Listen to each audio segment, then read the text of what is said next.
Basketball fans everywhere, appreciate you guys for joining me, man. Unless you've been living under a rock, you know exactly what this is. Tate's Take the Podcast. You know you can find it anywhere and everywhere that you find your favorite podcast. So make sure that you use the word of the day, the word of the hour, the word of the week, the word of the month, and word of the year 2021.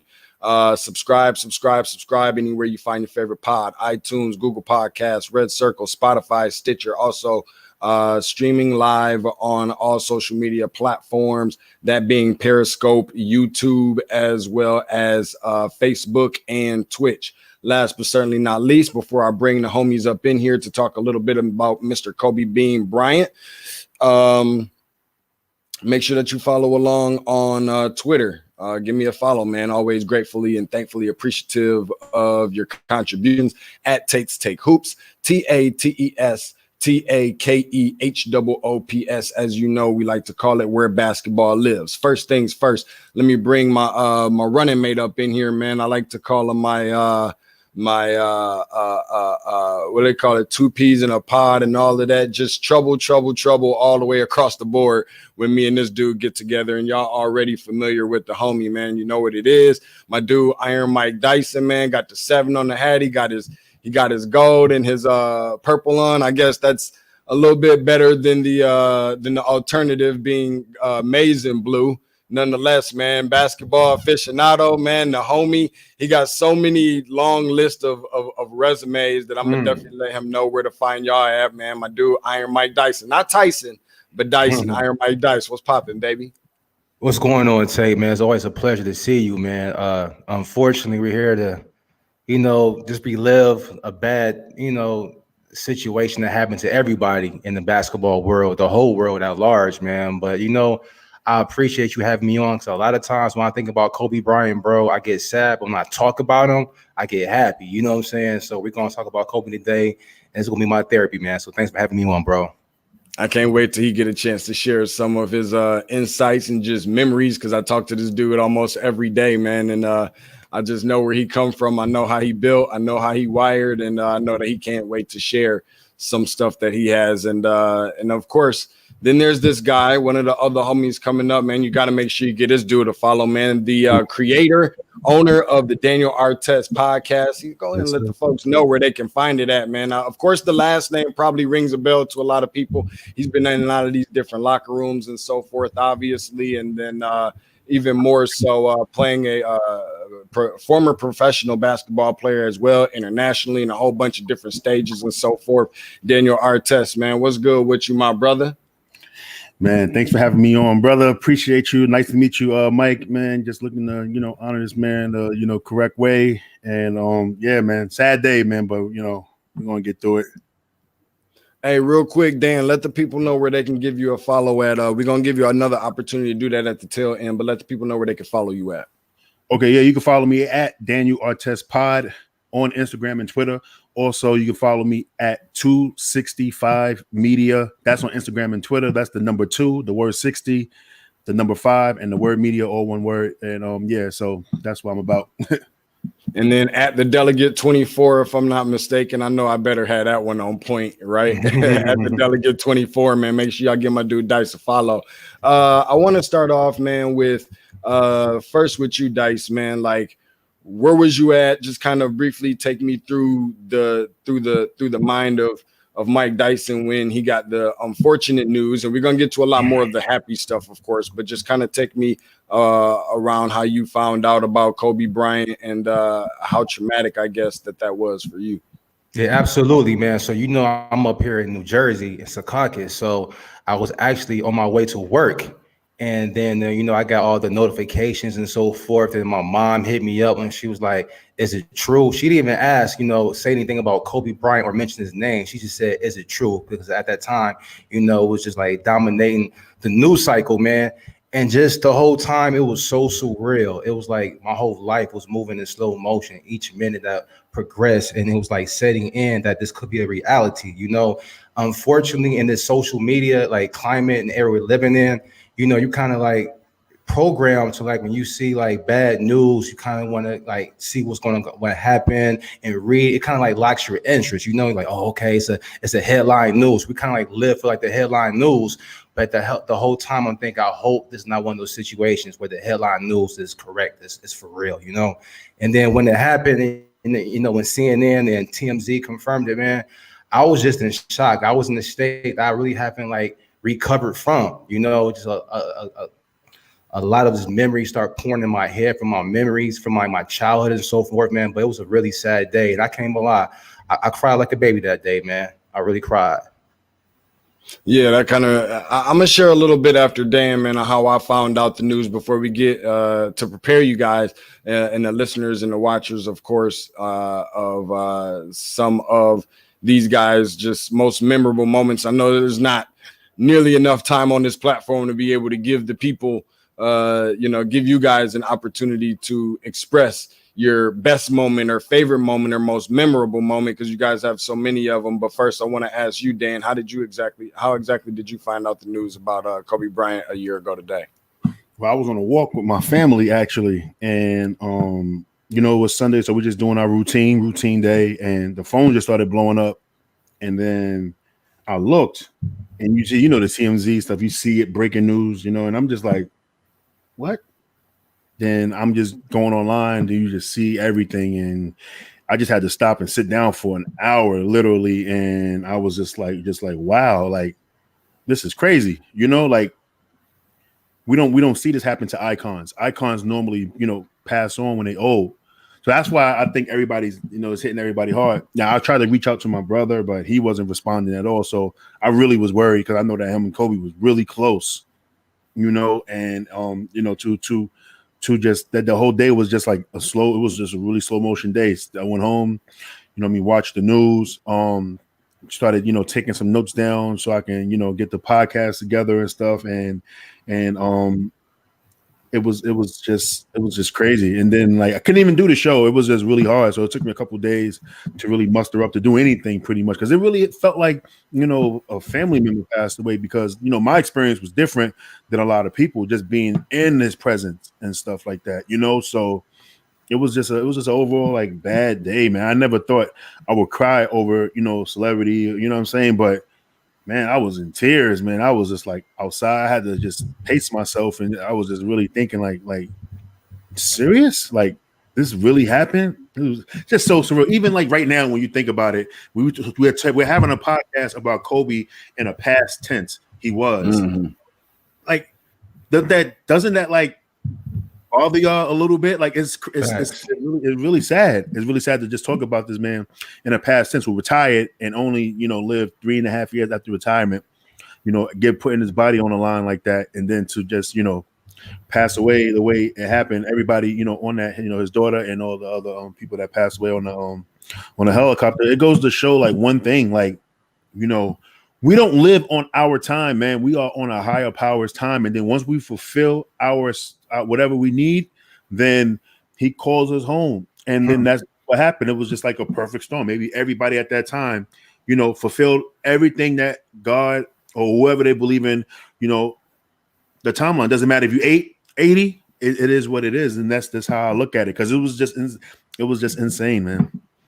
I want to piggyback off of something that both of you guys said. First, for you, Dan, that I definitely, I'll be remiss if I didn't mention the other lives that were lost, what I'm saying, that day. And while I was, everybody knows who they were. So I just want to mention them because those lives are just equally as important. Obviously, with Gigi, his daughter, being one of them as well. And then, also just kind of mentioning, going back to what Dice was saying, is that, sometimes like this is something that is, number one, is still so unbelievable. And it was unbelievable at that time, because it's unfortunate that, especially all of us being media members, people put stuff out there so much so often, and it automatically gets you thinking like, okay, what dumbass is out there putting out some stupid stuff, man, that like, because that happens way too often sometimes. And then even more so on top of that, kind of what Dice was saying, like with everything that happened throughout the course of the pandemic, we didn't even really have an opportunity to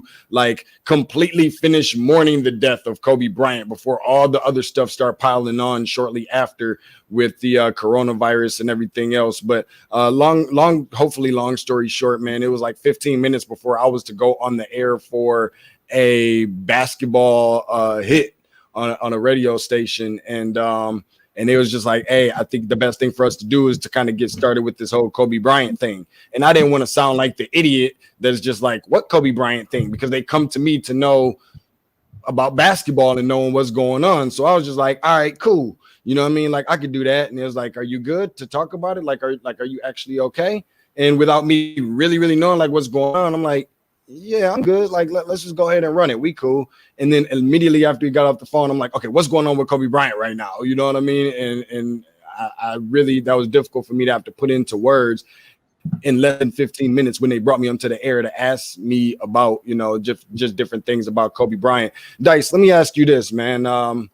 Some of your Kobe memories, man, like me and you talk about this on a regular basis. Sometimes it's 2, 3, 4 o'clock in the morning and stuff like that. And you always been one to talk about channeling the inner Mamba mentality and so forth, and just what he's meant to you in your personal life and being the same age. And something else I wanted to make sure that you mentioned was you throw a lot of examples out there to me on how some of these numbers add up. Like you mentioned the 141 earlier and so forth, some of these different mathematical things that only can go through the brain of a person with the last name Dyson. Share some of those, share some of that stuff overall with me, bro. Yeah, man. Well, I'm sure I don't have enough personal anecdotes like Brother Artest does over here, man. From the outside looking in, though, man, Kobe definitely affected me, Doc. Like Brother Artest said, it was like a family member, you know, like passed in your own family. Because, like you said, Deshaun, we're the same age. I was born in 1978. So every commercial break or every cartoon he saw at 86, I saw the same thing. When he's watching Transformers and Duckwing and Duck, I was watching the same thing, man. So I feel like we process the same information, that same love and affinity for Michael Jordan, all those inspirations. I always feel like I was living vicariously through Kobe. Like he was always like the best version of me. So in the way when Kobe died, I feel like the best version of me that I could probably aspire to died in that self. So it's like, okay, I'm watching myself die, but I'm still here, if that makes sense, man. But Kobe was just great. And to answer your question about the 143 D Tate, you know, Adidas had ABCD camps back in the day, you know, like pre-draft camps and everything. And I think his number was like 143. If you add them up, 1 + 4 is 5, 5 + 3 is 8. So that's how he came up with number 8, man. But just so many memories about Kobe, man. And before I pass it off to you guys, I just think like one of the greatest things that Kobe did, or personified as an icon, he was never a gatekeeper of the information. You know, when you asked him a question, he'll give you a detailed response. It wasn't a little response. He just brushed you off like, hey, kids, just go to work and, you know, work hard, you know, go to school, which is definitely true and a part of it. But he'll say, okay, you play basketball. Okay, you want to be a guard? Are you dribbling? Are you practicing? He'll give you like tips and skills, man. So I feel like his humanity, man, you know, just being an all-purpose philanthropist and just, you know, being very considerate about your well-interest, man, and letting that be very obvious to anybody he touched. You know, he always has something great and positive to say and share, man. So I think I'm going to miss that the most. It's that constant motivation, man. If you look at his sound clips, he always has like a very motivational piece of advice. I'm going to miss that the most. I know we only got about 10 minutes here, and I definitely want to get Daniel Artest some of his most fond memories, I guess, for him, a lot of times on the court, off the court, and so forth. Before we do that, I want to bring my dude up in here so we can kind of get him all caught up to speed and whatnot. We got the homie in here with us, man, Terrell Thomas. Appreciate you for joining us, bro. Definitely let the people know where to find some of your work and what all that you do and so forth, because what we're talking about right now that we're kind of past the part of just how we kind of came to learn about the passing of Kobe Bryant, but even more so now, just some of our fondest memories and moments of Kobe, and even following that up with, you know, maybe some of the things that we learned about Kobe Bryant after his passing that maybe we weren't necessarily aware of. So real quick before we get into that, because we're going to go from Dan back to you, Terrell, but let the folks know first and foremost where they can find some of your work and what all that you do right here within the media business. First and foremost, thank you very much for having me on your platform, man. I love everything that you're doing. As mentioned, my name's Terrell Thomas. You can check out my work on the website, These Urban Times. I do a lot in the sports, hip hop, and entertainment world as far as media work. And me and Deshaun actually met in the NBA realm, doing things with the Hawks. And it's been a pleasure working with the gentleman over the years and seeing him grow in his field. Definitely one of the greatest minds, in my opinion, in basketball. So once again, it's an honor to be sitting down and chatting with you. And nice to meet you, gentlemen, as well. What's up, man? Let me say this real quick, man. There ain't too many brothers, literally, that I would have rather have been with, man, out there hanging out in Salt Lake City, Utah. That's for sure. Experience will have forever, man. That's an experience within its own right, man. Mike Dyson with us, Daniel Artest, Terrell Thomas, Deshaun Tate, four brothers, all from cold weather cities, from Detroit, man, Lansing, Michigan, New York City, Philadelphia, the whole nine.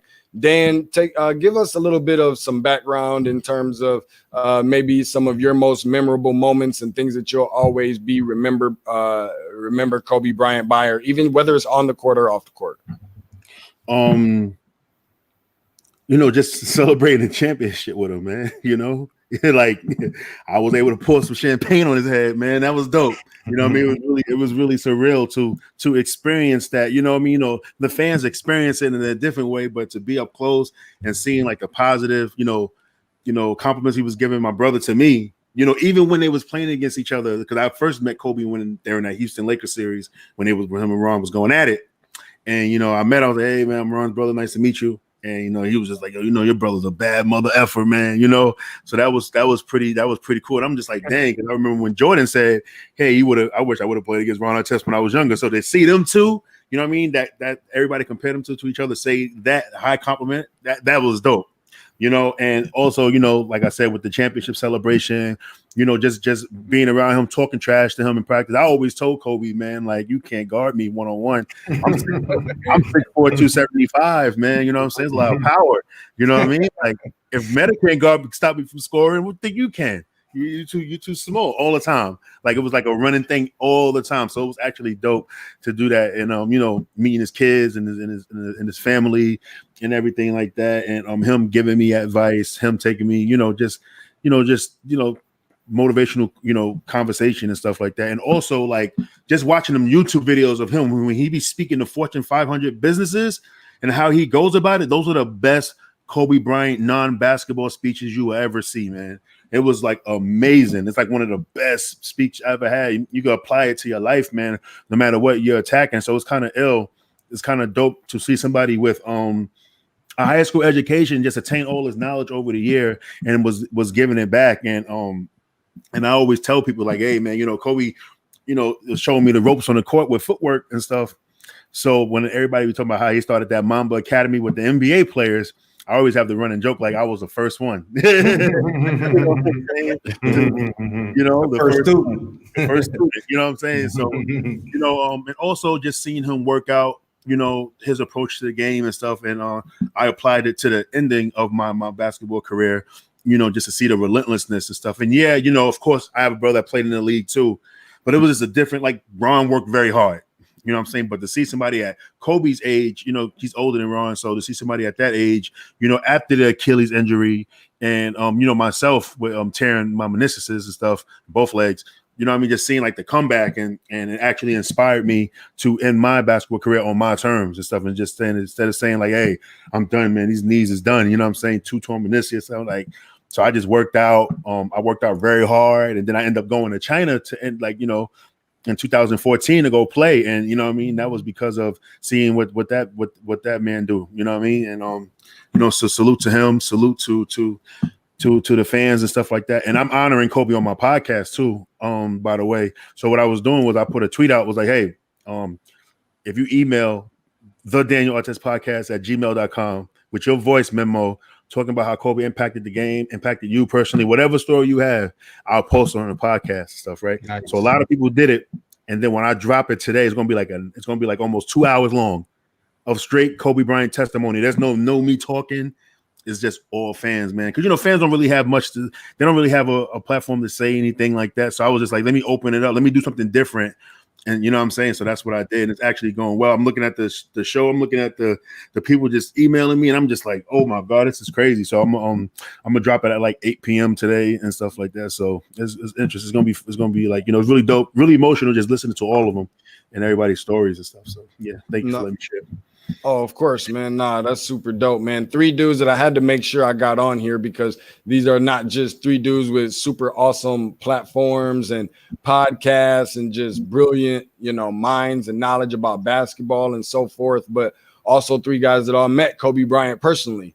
So I just thought that was very important to get you guys' perspectives and also make sure as we get ready to go back around full circle on this in the closing remarks after Terrell shares some of his Kobe moments. Make sure y'all give him a follow, man, because on this particular program, we always make sure that we support our Black media members, especially those that are individuals and private owners and guys that are up and coming themselves. Terrell, man, some of your memories on the court, off the court, Kobe Bean Bryant was number 8 or number 24, your favorite?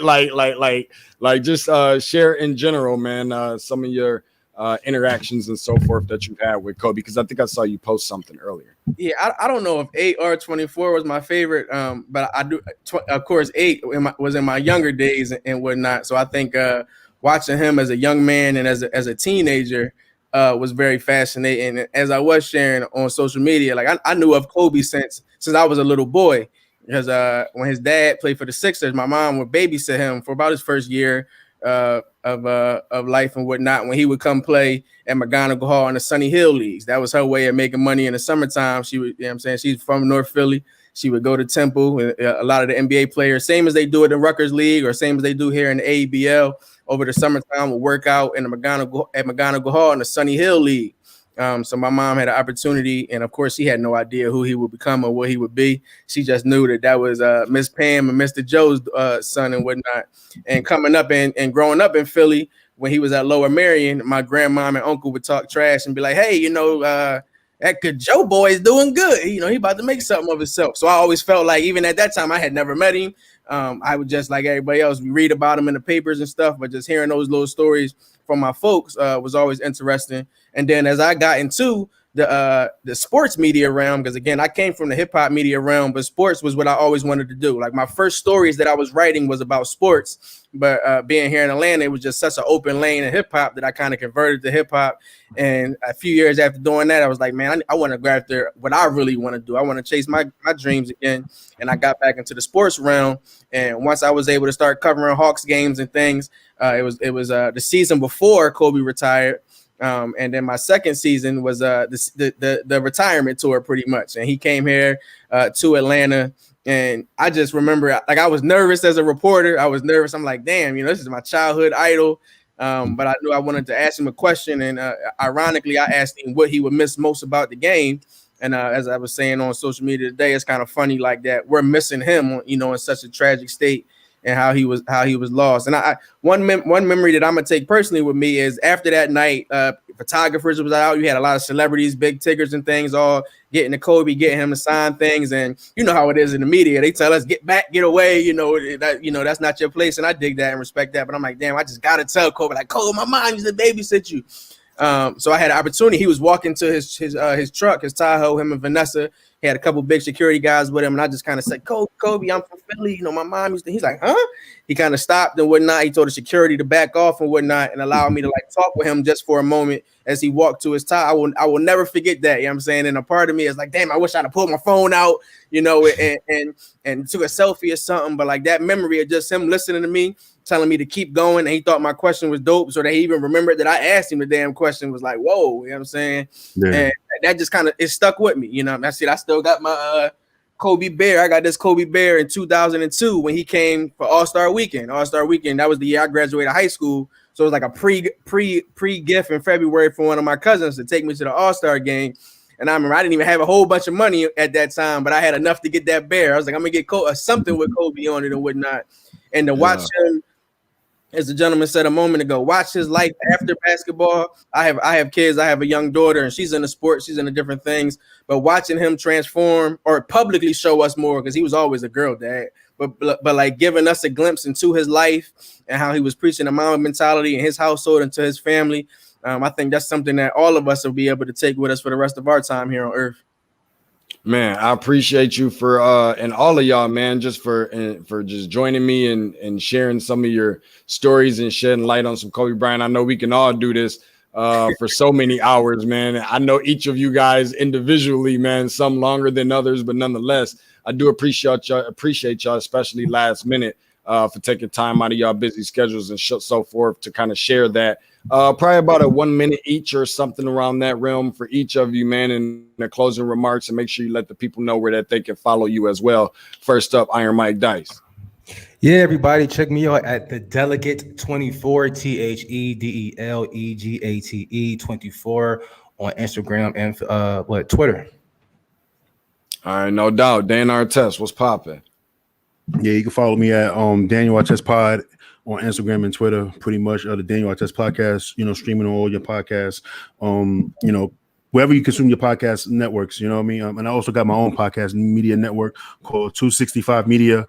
So yeah, it was just working, man. You can follow that on Instagram and Twitter as well. 265 Media. Thank you for letting me share. No doubt. Double T. You can check me out on Instagram and Twitter at Eldorado2452. You can also check out our website, These Urban Times, and check us out on social media at These Urban Times.